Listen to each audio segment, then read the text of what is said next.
This is the worst cha-cha ever. We've followed all the cha-chas of various presidents along the way. This is the worst. Bakit, Mr. Chair? I do not remember a cha-cha previously that contains this provision. Look at that provision.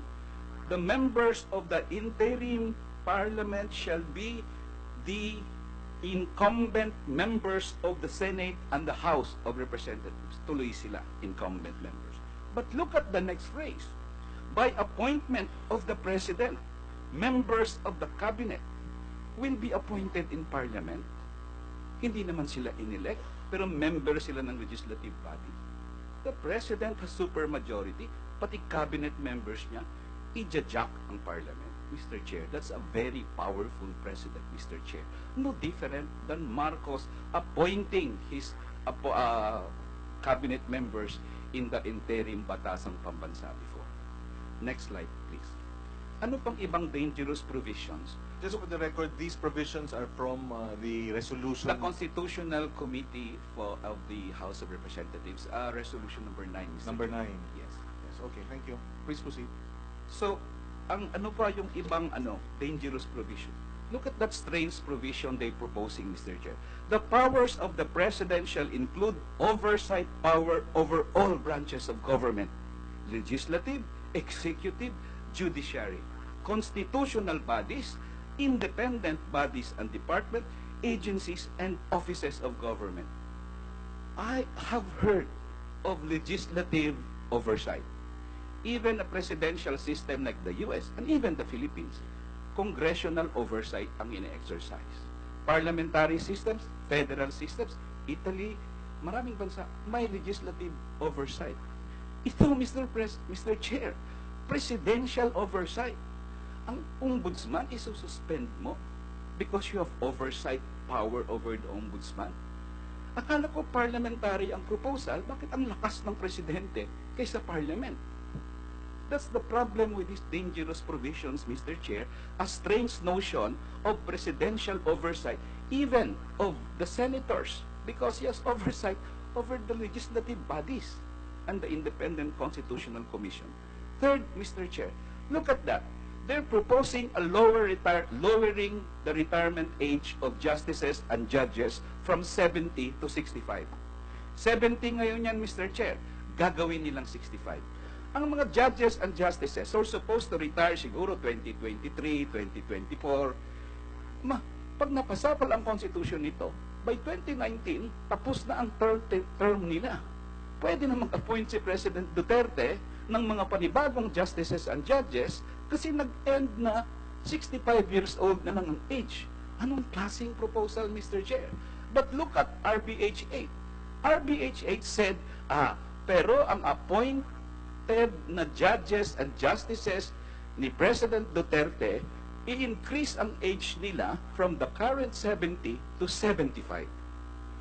So lahat ng incumbent judges and justices, i-cut mo yung term to 65, pero yung appointees mo, gawin mong 75, the appointees of President Duterte will litter the entire judiciary long after he steps down in 2022, if he steps down.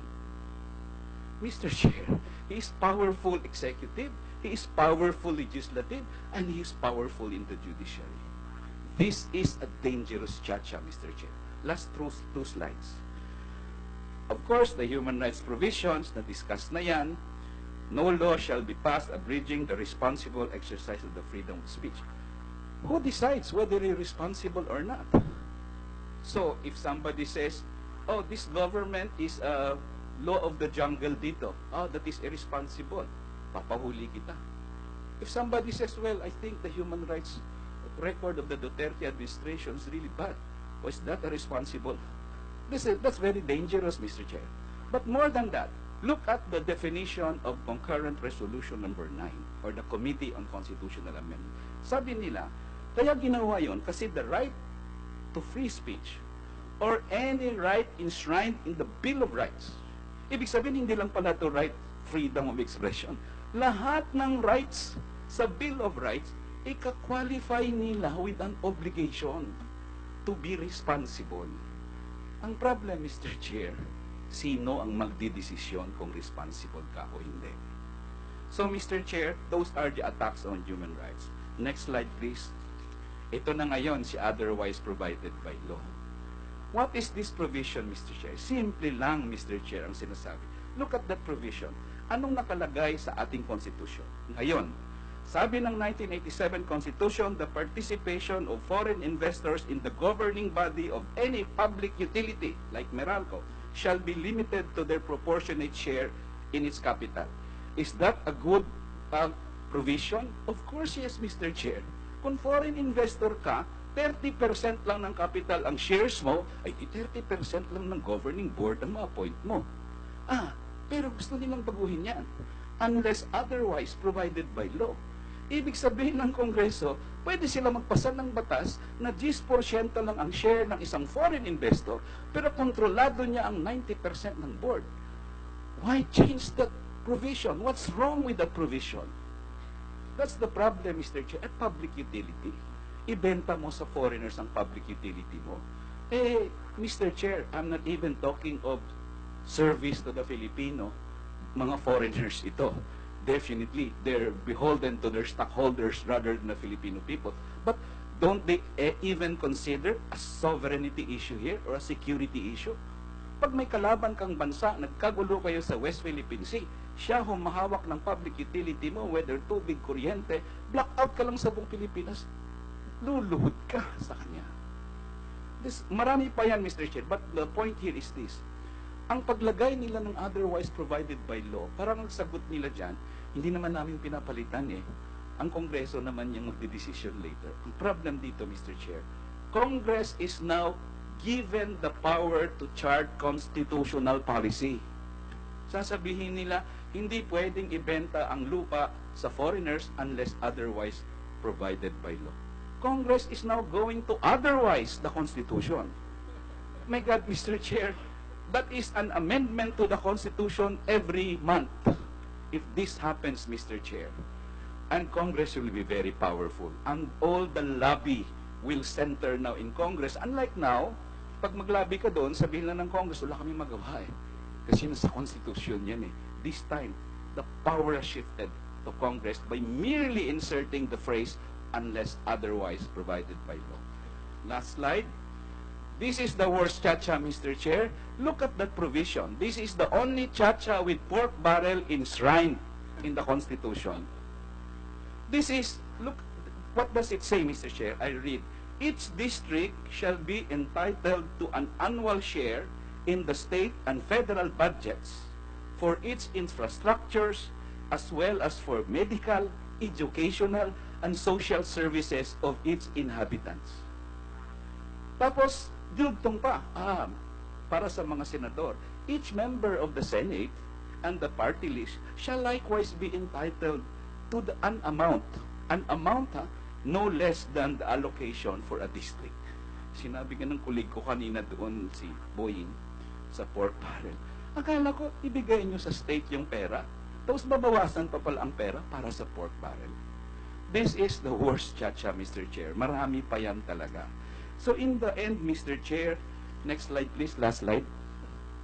In the end, ako, Mr. Chair, kahit ano pang sabihin nila, hindi pwedeng mag-chacha sa ilalim ng administrasyong ito.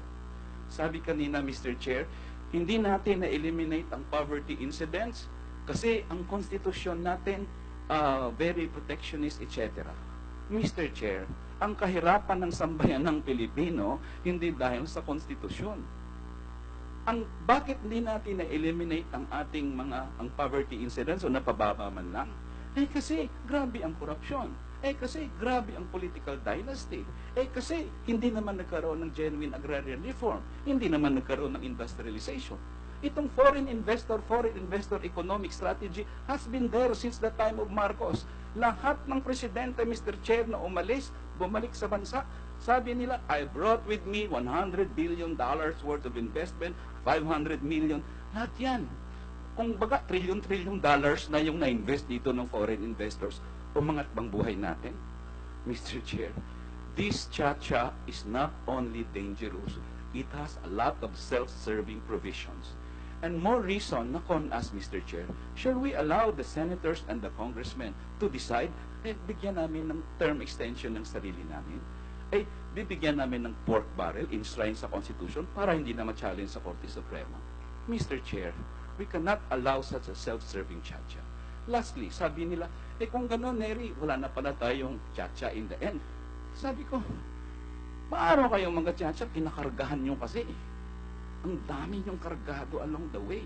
Kaya natama lang talaga ang sabihin ng taong bayan, this is nothing more. Nothing more. And an effort the same as the previous chacha at self-serving provisions. So, Mr. Chair, I stick with my proposal that chacha is not, there's no conducive atmosphere right now for chacha, Mr. Chair. And sana, i-oppose, my position is i-oppose. Hindi naman tayo mapariwara, Mr. Chair, pag hindi tayo mag-chacha in this administration. Pero, Mr. Chair, tagaman sa bato, pag mag-chacha tayo sa administrasyong ito, diyan tayo mapariwara, Mr. Chair. Hindi problema ang konstitusyon. Kaya ang pag-solve sa kanya ay hindi solusyon. Kung hanggat merong political dynasty, system of corruption, and the same political and economic relations that exist today will exist tomorrow, hindi tayo aangat sa kahirapan, Mr. Chair, kahit 10 beses natin palitan ang konstitusyon taon-taon. Thank you, Mr. Chair. Thank you very much, Congressman.